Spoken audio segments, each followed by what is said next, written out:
Do you struggle in the morning? A great day starts with a great morning. Ansley Dennis for breakfast. It's different. We're jump-starting your morning in a different way. We bring you the stories, the information, and the music to wake up for. Each weekday morning from 6. Except Wednesdays. Weekday breakfast with Ansley Dennis. It's different. Morning. Good morning. Hi. Excellent. You're there. Great. How are you doing this morning? Going well. Thank Great. Excellent. As I said, we're servicing our Bankstown and Auburn community and really want to know what's happening around the Bankstown area, around developments, some of the events, etc. Yeah, there's a lot going on. Awesome.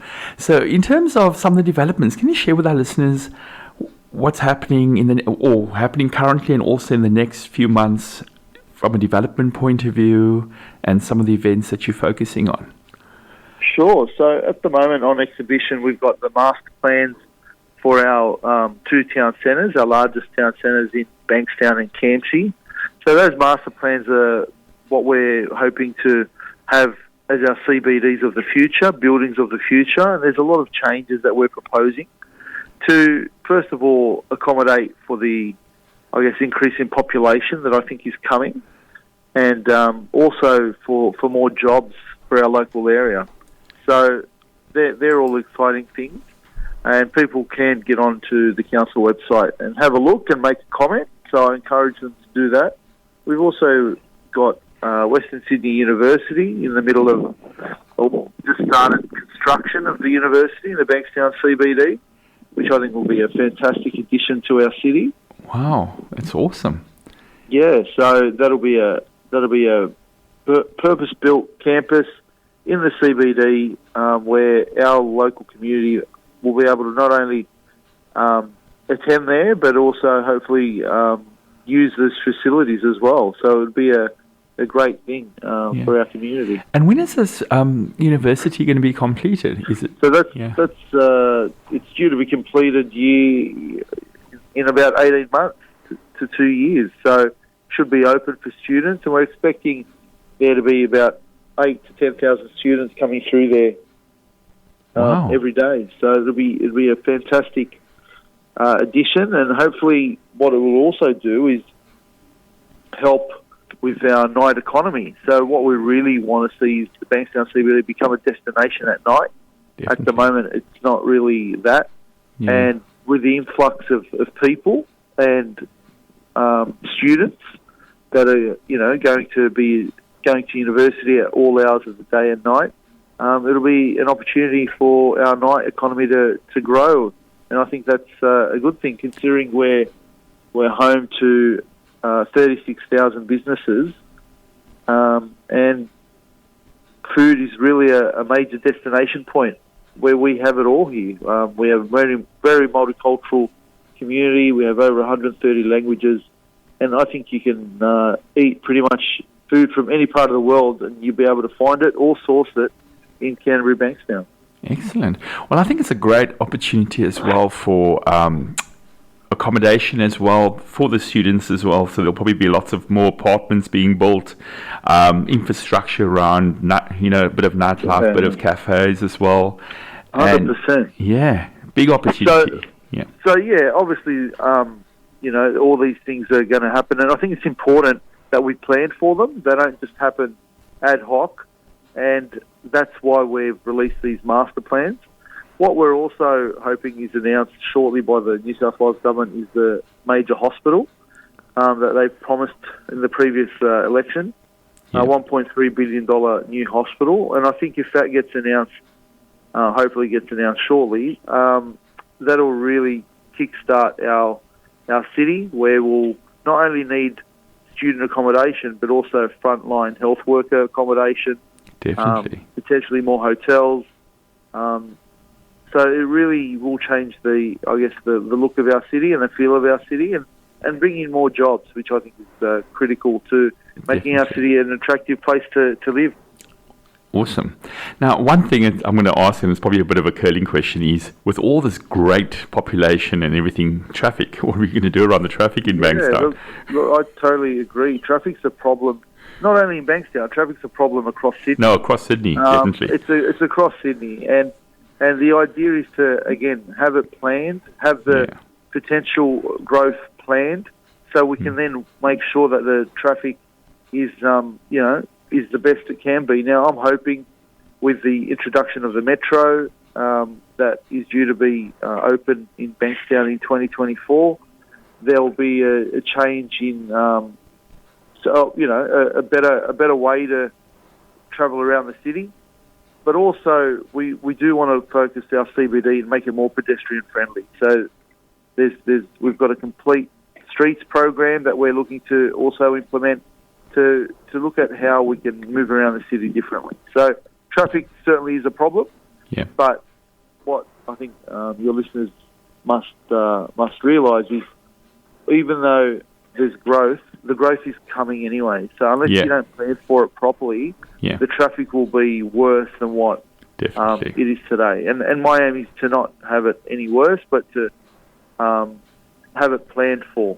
And that's including transport links. So we really want to look at improving public transport in our city, and that could be a number of ways, including bringing forward the plan to link Cogra to Parramatta via Bankstown through a rail or light rail system.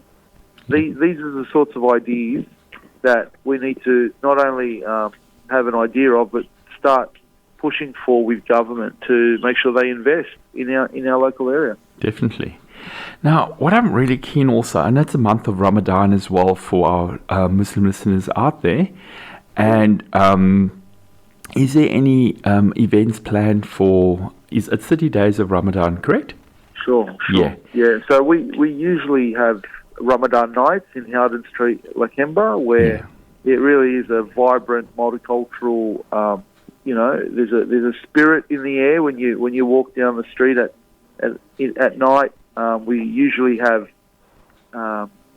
barbecues and food being made on the street and cooked and sold, and a whole lot of cultures experienced there. But essentially, unfortunately, we had to cancel it last year due to the pandemic. Yeah. And under the public health order, because it's not a ticketed event, it makes it difficult.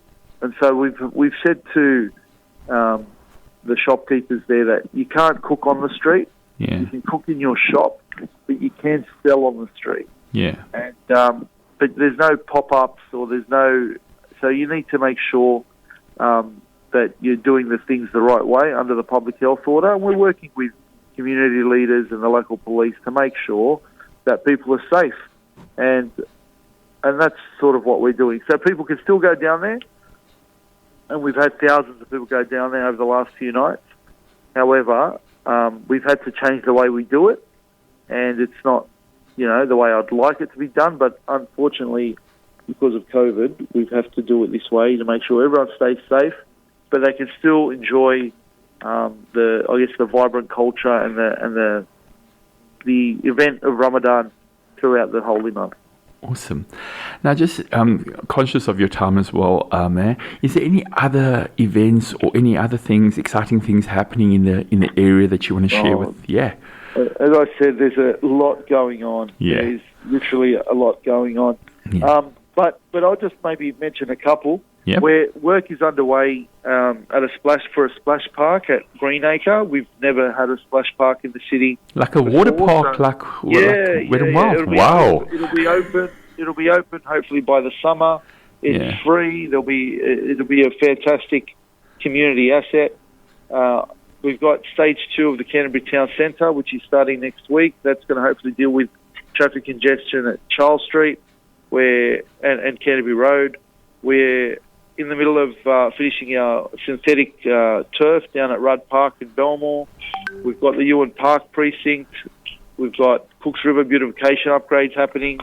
We've got a lot of community investment going on. We're also obviously looking at how we can continue to support our businesses through the pandemic.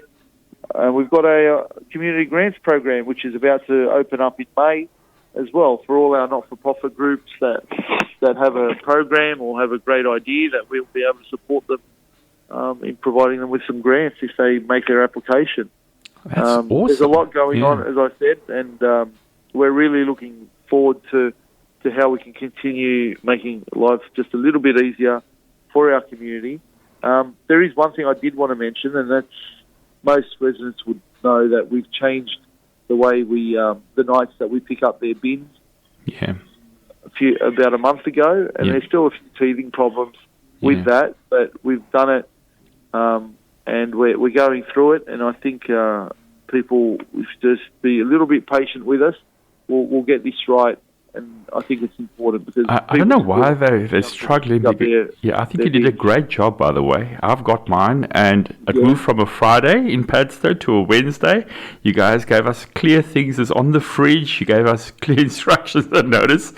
So I've got it right. People might not know why we did that, but essentially we did that because before the merge of the two councils, Canterbury outsourced the pickup of the bins to a provider. Now we've brought it all in-house.